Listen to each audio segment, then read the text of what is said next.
On the last episode of Heroes of Time, we ended with my triumphant completion of my quest to defeat Ganon in The Legend of Zelda Ocarina of Time in under 25 minutes. My journey into the world of speedrunning was well underway. I'd been bitten by the bug, had something new to focus my energy and brain power on, and a new passion to immerse myself in, but what next? I suppose it makes sense to begin with answering the question of what brought me to speedrun Super Mario 64. Well, there are two main reasons. For starters, it was familiar. The N64 was the first console I was old enough to ask for myself as a kid, and a large part of why I was so excited to get my hands on it was to experience its main launch title, Super Mario 64. I remember vividly the night that I set up the N64 in my bedroom. I played Mario until I couldn't keep my eyes open any longer. I'm pretty sure I even faked sick the next day to get out of school just so I could play it all day. The music, the scenery, the platforming puzzles, the boss fights, very much like Ocarina of Time, this was a huge nostalgia play for me. One of the most influential games from my childhood that I wanted to re-experience all over again. The second and arguably more compelling reason I chose SM64 is what I'd briefly glimpsed from those who speedrun the game. After being introduced to it as a speed game in particular, as with most things I immersed myself in, I went deep, consuming anything and everything that I could, and a few different things stuck out to me. The first thing that catch my attention, something that I have mentioned before, was footage from this speedrun that I had seen referenced in probably a dozen different speedrunning videos. Upon further inspection, now armed with my newly gained experience immersed in the speedrunning scene and the unique perspective that it afforded me, it was only now clear to me how utterly incredible what I had just witnessed here was. During the Break the Record live event run by the European Speedrunner Assembly back in the beginning of 2020, amidst a handful of other legendary Super Mario 64 speedrunners all competing in the 120-star category, a speedrunner named Cheese managed to pull off something that I can only now describe as low-key, completely fucking unbelievable. I say low-key because to the casual observer, someone breaking a world record in some category of some game on some day happens all the time. Every speedrun highlights video is peppered with someone playing some game and then at the end popping off in excitement or disbelief at the amazing time they've just hit. So what's the big deal? Having recently transitioned from casual observer to fully fledged balls-deep amateur almost speedrunner of two games, I can say that this is, in my opinion, without a doubt, one of the most impressive feats I have ever witnessed. So much of speedrunning is about feeling comfortable, getting into a groove, entering a flow state. If I'm sitting the wrong way in my chair, it can throw off my focus to the point of losing a run easily, so I can imagine how difficult it must be being in a completely alien place, performing live in front of an audience that's normally entirely digital, surrounded by competitors who normally only exist on a leaderboard, playing on a different monitor or with a different controller than you're used to, and with thousands of dollars of prize money on the line. The mental and physical control required to play as good as you do on a normally good day is impressive enough. The fortitude required to clutch the ending of a speedrun on world record pace under all that pressure is unbelievable. Those two things together account for only a handful of runs amongst literally tens of thousands of attempts from even the best in the world. But for those stars to align while you're burdened with all the extra challenges a live competition throws at you, and for you then to clutch it for over an hour and a half to set a new world record is absurdly unbelievable. I've seen quite a few epic speedrun accomplishments in my short time immersed in this world, but Cheese's Super Mario 64 120-star world record of 138.54 done live during Break the Record stands out to me as the most legendary speedrunning accomplishment I've personally ever seen. Recently, myself and Jesse Kazam were fortunate enough to feature Cheese himself on our podcast, and we were able to talk a ton about speedrunning in general, but we also got to pick his brain about that legendary discipline that he's developed to have been able to pull off something like that. I'd highly recommend you go check that out. So that was the first thing that inspired me to get into SM64 speedrunning. There are, of course, a few other things that contributed, but I'll save discussing those for later. Having more context and perspective is going to help for that discussion. So in the meantime, let's jump into the basics of speedrunning Super Mario 64. Unlike most of the other speed games that you might have come across, Super Mario 64 doesn't have the more commonly named categories like 100% or any percent. Instead, the main categories are defined by the number of stars that you collect before defeating the final boss. This asshole.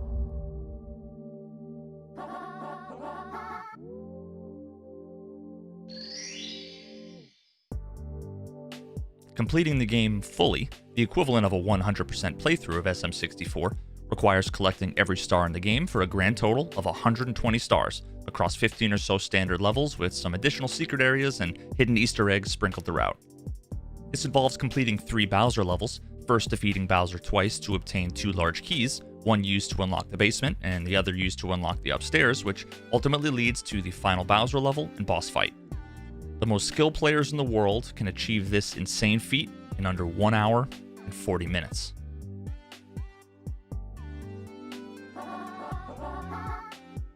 We previously discussed the idea of an any percent speedrun, a run that attempts to complete the game as quickly as possible regardless of how many items are collected or quests completed. For a long time, just as it was when I was an 8-year-old playing this game for the first time, it was widely accepted that 70 stars was the minimum number of stars required to beat the game, because accessing the final Bowser level requires climbing this staircase, the infamous Endless Staircase, which is, appropriately enough, designed to be endless until Mario first collects 70 stars. The top runners in this category can collect 70 stars and defeat Bowser in under 48 minutes. Of course, as we know by now, many speedrunners aren't fans of restrictions placed on them by game developers, so it was only inevitable that the 70-star barrier to entry would be broken at some point, but I don't think anyone would have predicted just how far it would go and what it would take to get there. The birth of the Super Mario 64 Speedrun Revolution can be traced all the way back to 2 pivotal moments. The first, archived in print like the goddamn Dead Sea Scrolls, came in November of 2000. Club Nintendo magazine, Nintendo's official publication for Mexico and Latin America, published an article entitled Super Mario 64. ¿70 estrellas? ¿Para qué? The article describes a trick that was submitted by 2 gentlemen from Mexico, Jose and Dante, that allows you to beat Super Mario 64 with only 50 stars. A fun fact, according to Dante himself in this interview, this trick was actually known and submitted to the magazine as early as 3 years before it was actually published. This article, and the secrets contained within it, would go largely unnoticed by the greater SM64 speedrunning community until one fateful day, some 6 years after it was allegedly discovered. On the OG SM64 GameFAQs message board, the user Gera2000 posted a description of a trick his friend had told him about after reading it in that same Club Nintendo magazine. His friend even lent him the actual magazine itself, which he would later scan and provide as source material in the thread. This trick, one of the most infamous tricks in all of video games, is known as the backwards long jump, or BLJ, was initially met with skepticism by the GameFAQs community. Unfazed and determined to share what his friend had taught him, Gera2000 posted these instructions, later with this video as evidence that would, upon being reproduced by a number of others in the community, serve to vindicate him. Get at least 50 stars and go to the top of the castle to the infinite stairs. While on the stairs, have Mario face down towards the camera. Do a long jump, facing downstairs but moving the stick up so that Mario jumps back. Keep Z pressed while pressing A repeatedly as fast as you can, and Mario will keep jumping back. If done right, you will reach the top of the stairs even if you don't have 70 stars.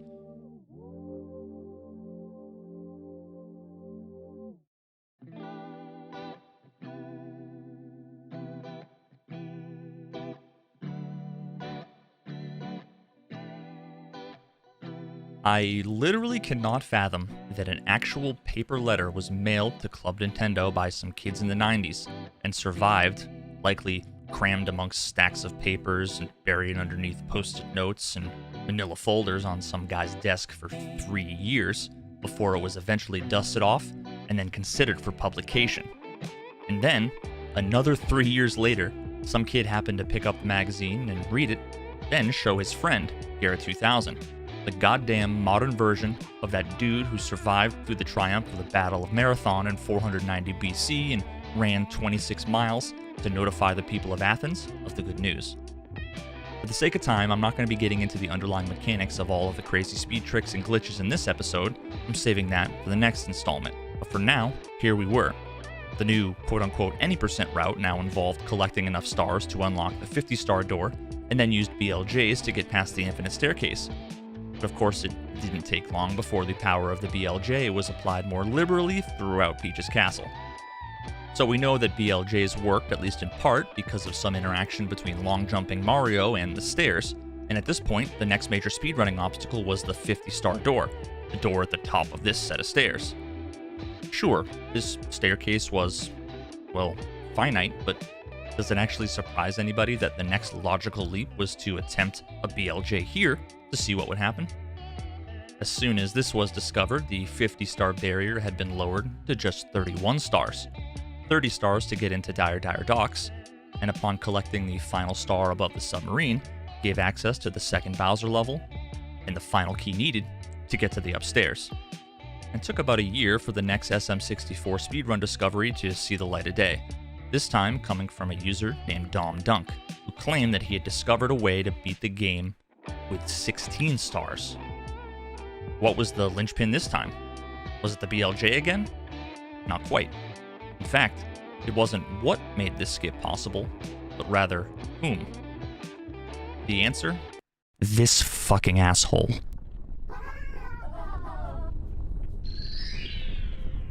His name is Mips. He's a digital bunny. I hate his guts. He spawns in the basement after Mario collects 15 stars. I hate him even more than this asshole, and that should tell you something. I'm probably gonna flip my shit if I have to get into details about this spawn of Satan right now. I'm gonna save that for an upcoming episode. But for now, all you need to know is after you catch this little shit, and I will catch you. You can use some glitchy interactions between him, Mario, and the environment to allow Mario to clip past this door, grabbing him again from the other side, where you can then use him in the same way to clip past this door, the 30-star door to Dire Docks. Now once again, another milestone had been shattered. Now only 15 stars were needed to spawn Mips, after which you could continue collecting the 16th and final star from the sub in Dire Docks just as before. Fast forward nearly 20 years, and the legends in the community have brought the time to beat Super Mario 64 by getting 16 stars to, appropriately enough, just under 16 minutes. Now at this point, I would be remiss if I didn't mention one of my favorite content creators, SummoningSalt, and his legendary video on this subject that goes more in depth into the same history.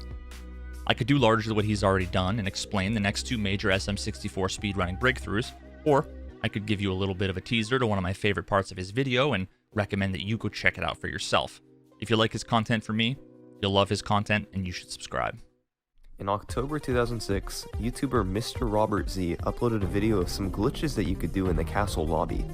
One scene featured him climbing into an out-of-bounds section from below the lobby, and he said that because there was an invisible wall, it could be possible to do a backwards long jump there.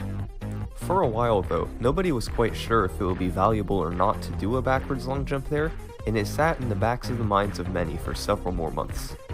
Meanwhile, over at the website Task Videos, a number of people were discussing potential ways to beat the game with less than 16 stars. After more months of discussion, they released a tool-assisted video, which is a type of speedrun where somebody goes in an emulator and manually inputs which buttons they want to be pressed on every frame of the run. In other words, it's a run that isn't done by a human, but one that's done by a computer playing theoretically as well as possible. And this tool-assisted run that they released didn't collect 16 stars. It didn't collect 12 stars, or 10, it didn't collect 8, 7, 6, 5, 4, 3, or 2 stars. A little over 7.5 minutes later, it beat the game while collecting just 1 star.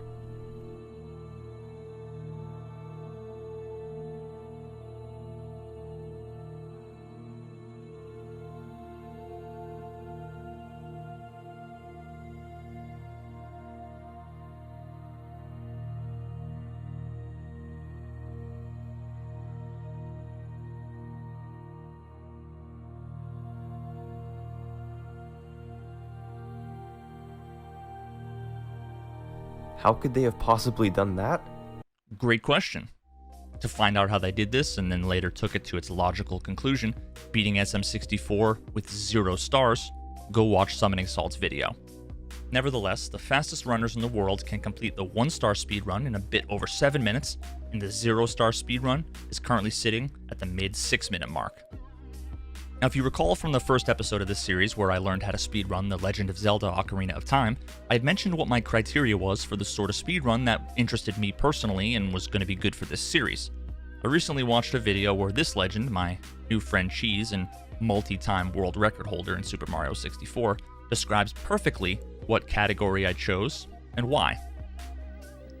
Mips Clip and BLJs made 16 star possible before 0 and 1 star were found. So 16 star kind of has that like staple to it. And that's why it's such an important category. 16 star is that category that is the easiest to learn to get into speedrun in this game. Because 0 and 1 star, even though they're a lot less stars, require a trait that is so hard that I can't even do. So yeah, 16 star is that like one category that's very easy to learn and it's popular because it's pretty short as well. So there we have it. A quick and dirty, high-level history of the major speedrunning categories of SM64, with my personal choice being the 16-star category. More specifically, a version of the category that disallows one of the tricks that's also utilized for the 0 and 1-star runs, known as the LBLJ. The current world record holder in this category is the legendary SM64 runner Kano, with a time of 15 minutes and 51 seconds. It's actually fucking bonkers to watch in full. I would highly recommend it. The initial goal I set for myself for this category was 30 minutes, and multiple spoiler alert warning here. After running Mario for a couple hours, I had fully convinced myself that 30 minutes was going to be completely impossible for me. Toss in another callback to one of Cheese's most recent videos that pretty much sums up what happened. This is like every new runner in their head. I mean, I watch Simply play a ton. This isn't too hard. Especially bomb clip. I could definitely do bomb clip like after a few tries. Yeah, I can do this. I could definitely do bomb clip. Wait, what? Why is Mario moving so weird? I can't grab the bomb. What? Why did he dive? Like, what the fuck? Someone explain the mechanics! What? How do you do that? And then you start feeling bad. And then you try to fight it and you're like, nah. No, I can do this. I'm way better than this. I can do this. Starts getting mad. Motherfucker, dude. What? Why can't I do it? Why? I don't understand. I watch Simply play all the time. Please! Why did Mario turn? I'm pissed. God damn it! It feels a lot harder than I thought. I don't know. I might have been wrong, man. Damn, this is actually really hard. I don't know if I can do this. But then, as I progressed and started to get the hang of things, I lowered my goal time. Twice. Let's go, baby! Wait, never mind. Now more on this, along with some of the challenges and epiphanies I had along the way at the end of the video. Alrighty then, let's dive into the details of the 16-star speedrun. The first thing to note here is that Super Mario 64 speedruns begin the moment that you reset the console, which is different than many other games that commonly begin timing at the equivalent of a file select screen or the moment you take control of your character. This means that SM64 speedrunners are typically going to be hitting reset and start on their timers at the exact same time, and are going to be rapidly pressing start on their controller to get past the main menu screen and to automatically select the first save file. Now note that the save file does not have anything saved on it. It always needs to be a fresh game. This is the first of two reasons why we want to avoid saving the game during the speedrun. It's simply easier and more convenient to start and restart runs when the file is fresh, rather than having to erase the file or select another every time that you reset, something that you're going to be doing hundreds of times if you plan on running SM64. It's at this point that we're greeted with the intro cutscene, which, if you saw the first episode of the series covering Ocarina of Time, isn't uncommon in speedrunning. Unfortunately, unlike Ocarina of Time, this cutscene is less than a minute long and doesn't require button mashing or anything like that, so that you can actually use this as a nice little window, even if it's brief, to take a break in between runs.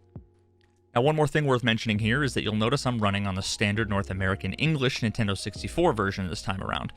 Similar to Ocarina of Time, there are speed-related differences between the Japanese and English versions of the game, although these differences are comparably much less significant in Mario. Unlike Ocarina of Time, all the text boxes are shown in large sections rather than rendered character by character, which means that in almost every case there's no time difference with text boxes between the versions. The only one that I really noticed was right here at the end of the introduction cutscene when you first take control of Mario. The English version has 2 sections of text, where the Japanese version has 4. Now, although this is slightly faster by a few frames on the English version, the Japanese version actually has a quicker introduction because Peach doesn't read out the invitation letter like she does in the English version, which saves a few seconds. Dear Mario, please come to the castle. I have baked a cake for you. Yours truly, Princess Toadstool. Peach.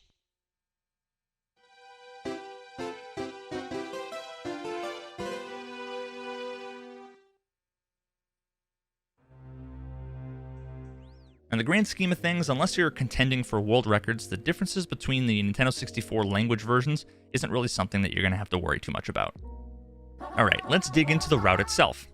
I'm going to be outlining the general idea of each of the segments of the run first without diving into the speedrun specific details just yet. After we learn the basics of the run, that's when we can delve further into how we're going to be optimizing for speed. First things first, we got to enter the castle. Now as soon as we hit the bridge, we're going to be greeted by our cameramen, the Lakitu brothers, who introduce themselves during an annoying but short cutscene that we'll skip through for now, making our way into the castle's main entrance. Immediately after entering, we're going to proceed in and left towards the door here that has a single star on it, the entrance to Bob-omb Battlefield, the only stage that's open to us at this point. There's a bunch of other doors in the castle lobby here, but pretty much all of them require a certain number of stars or keys to enter, something that we're going to get to later. For now, let's head into BOB.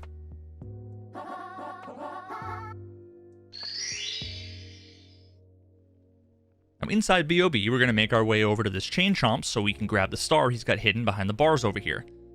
Now by avoiding his attacks and ground pounding this pole 3 times, this will free him, resulting in him breaking the bars and escaping, conveniently giving us access to our first star. Here we go! Next, we're going to make our way over to the 1-star door opposite the lobby to enter Whomp's Fortress, where we're going to be getting the next 5 stars.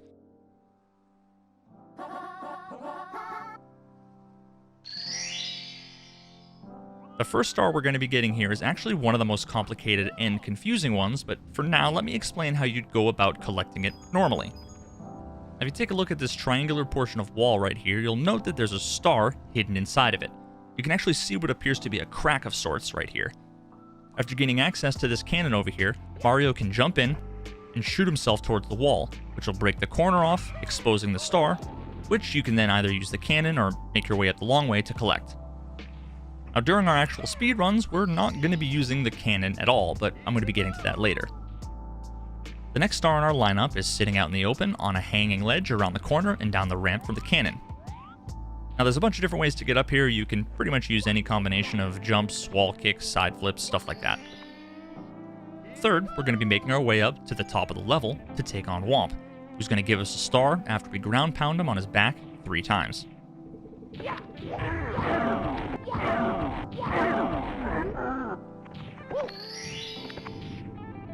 we go! Now after this, we're going to head back into the level, go all the way up to the top once again, but now we can see that in place of Whomp is a large tower. By scaling the tower, we gain access to the 4th star in the level. Here we go! Now finally, by waking up the owl that's sleeping at the top of this tree and then jumping and grabbing onto his talons and letting him fly us over the level, we can drop down onto this floating caged island to collect the last star in Whomp's.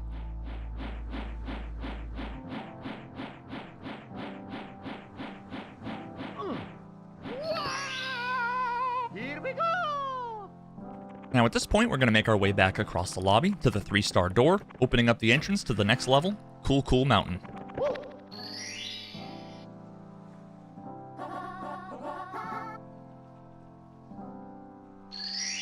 The first of 2 stars we're going to be collecting in CCM involves getting a hold of this slippery little bastard and returning him to his mother towards the base of the mountain. There's a bunch of different ways you can get down here. You can run, you can slide, you can jump, but ultimately once you return this little guy to his mom, she's going to reward you with a star.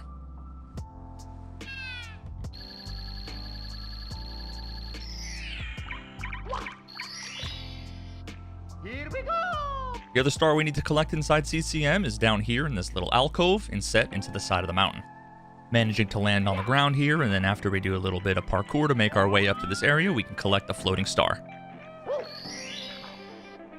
Here we go! At this point, we've collected our first 8 stars, and we can now access our first Bowser level, Bowser in the Dark World, located on the 2nd floor behind this big star door.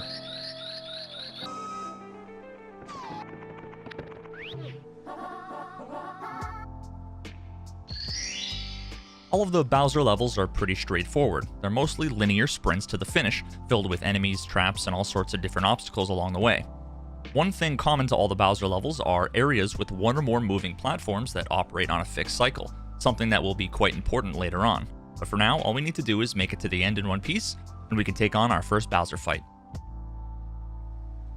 Our initial encounter with Bowser is pretty simple. All we need to do is make our way around to the back of Bowser so we can grab his tail, spin him around a few times, and let him go fast enough so that he goes flying towards one of the handful of mounted explosive bombs flanking his little arena here. As long as we can do that just once without falling off the platform or otherwise taking enough damage to die, we'll be rewarded with a key, the basement, where we're going to continue our run. Here we go! Make our way over to the next level, Shifting Sandland, or SSL, and we're going to be picking up 2 more stars.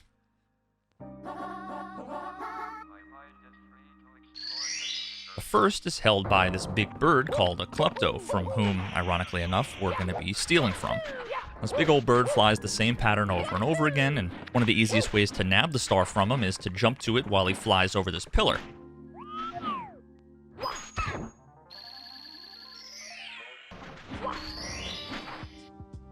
After we do that and re-enter the level, the final star we're going to be grabbing resides in a little cubby hole at the top of the pyramid in the middle of the level.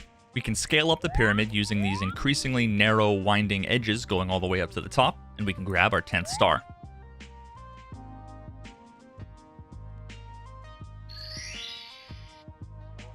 So now we're more than halfway there, and we can make our way over to Lethal Lava Land for a quick single star.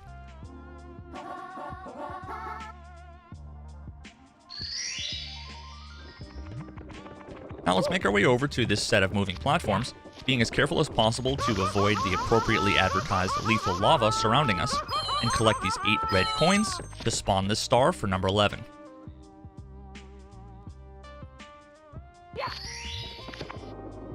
Here we go! Now around the corner to LLL is an area called Hazy Maze Cave, the area where we're going to be getting all but our final star.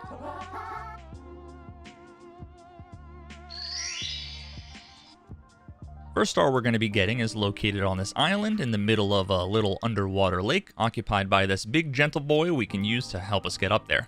I did it because I wanted to understand the universe.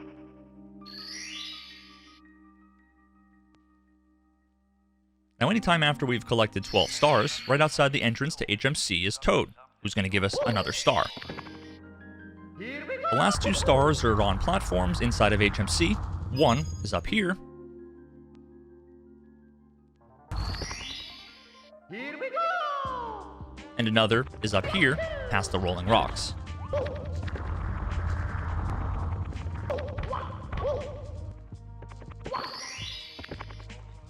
Here we go!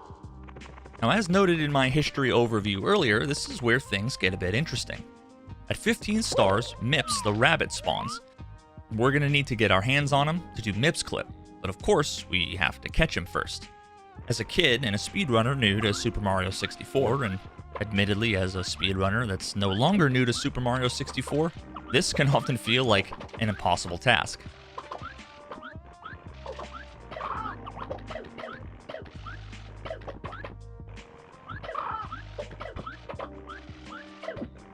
Nevertheless, once we catch him, he's going to provide us with a star, but we actually don't need this star at all. What we need him for is so that we can use his body itself to take advantage of his interactions with Mario to clip past the 30-star door and into the final normal level in the run, Dire Dire Docks.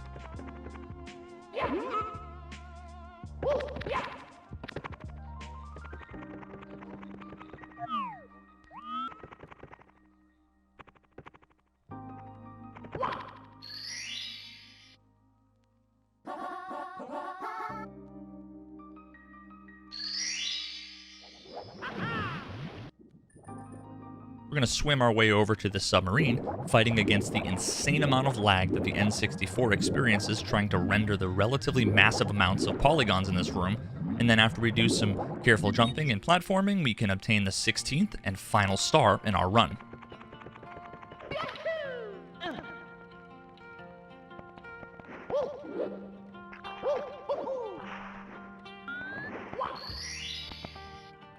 Here we go! After we collect this star and are popped out into the castle again, we now have access to the second Bowser level, Bowser in the Fire Sea.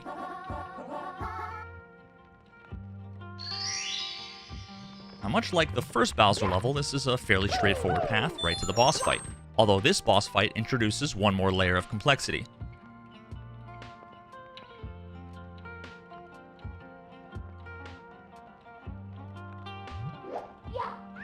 Bowser starts the fight by jumping into the air and landing quite heavily on the platform, causing it to slant at a steep angle, and for Mario to slide uncontrollably. If not careful, Mario can slide into Bowser, taking damage, or fall off the platform entirely, dying and requiring that you restart the boss fight from the beginning.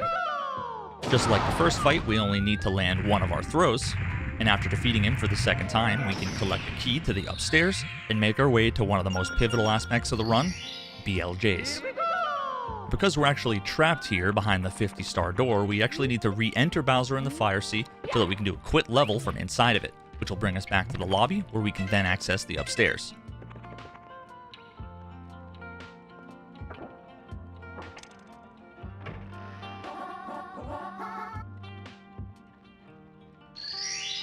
Making use of backwards long jumps on the staircases, we can clip through the 50-star door early, and then glitch past the virtual barrier on the endless staircase that normally requires 70 stars, bringing us to the final level, Bowser in the sky.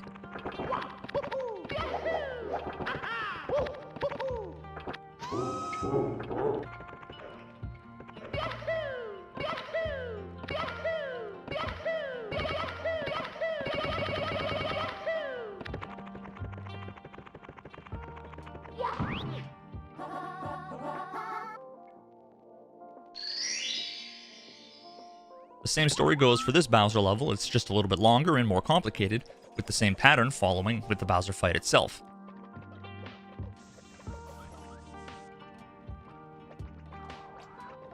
Not only do we need to throw him successfully 3 times, but each time we do, he's going to come smashing down hard enough to break off pieces of the platform and create waves of damaging energy that radiate from him, increasing the distance we need to throw to hit the bombs, and reducing the amount of space that Mario has to work with.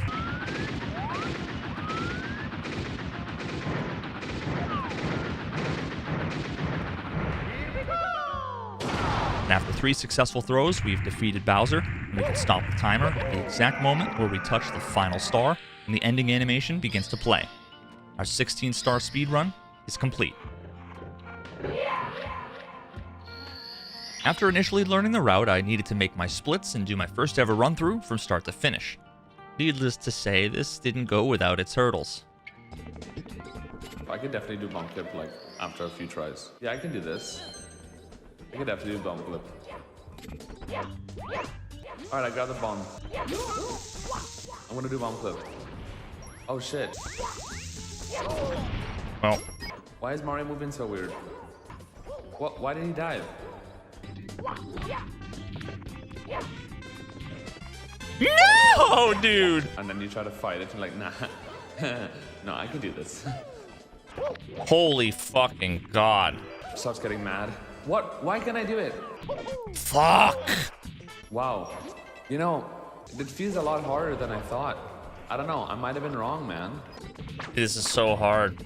Damn, this is actually really hard. I can't. Dude, fuck off!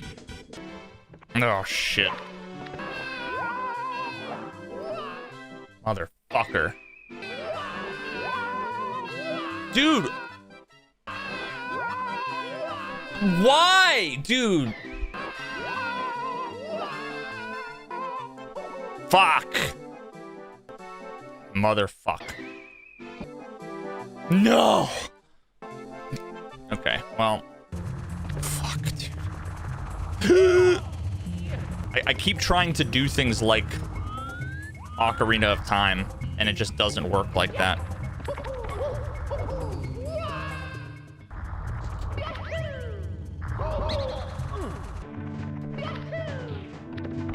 Okay.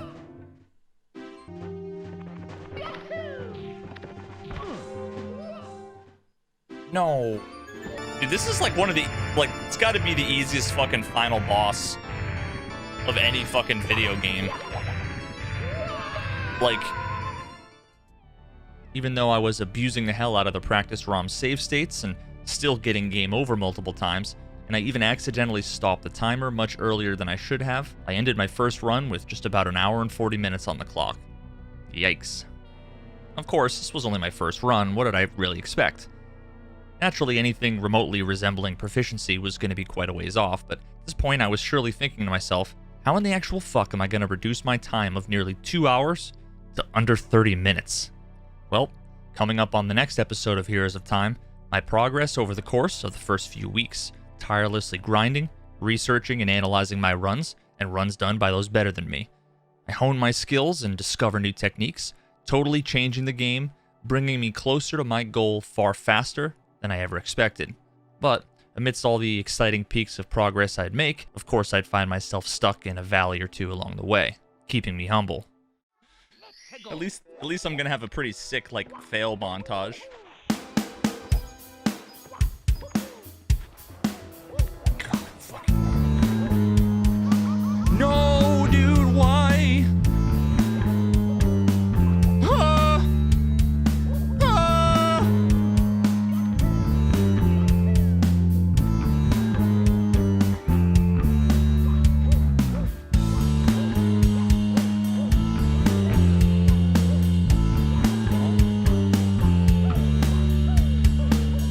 Everything's fine, chat.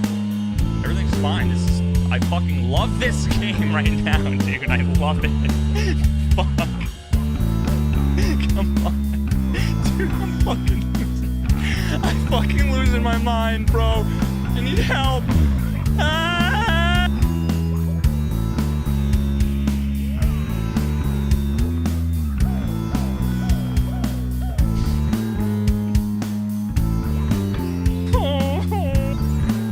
Or it's just it skips a shit ton of. Dude, I've never fucking gotten this like properly.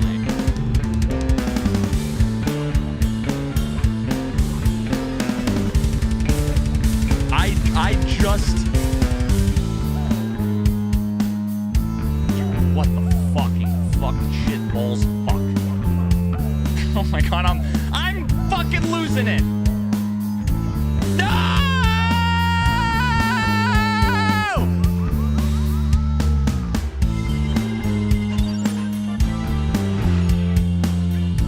God fucking damn it!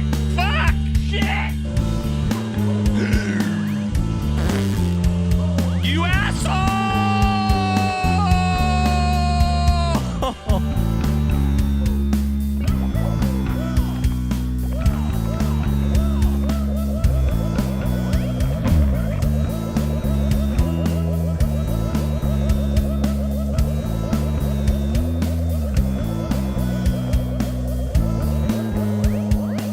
That was a goal. No!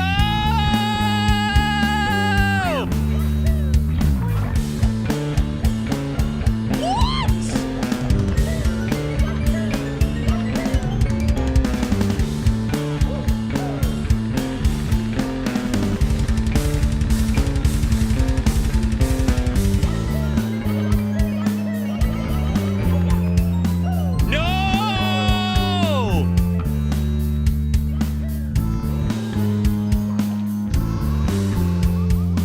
I'm sorry, what the actual fuck, dude? Dude. Okay, well. Fuck!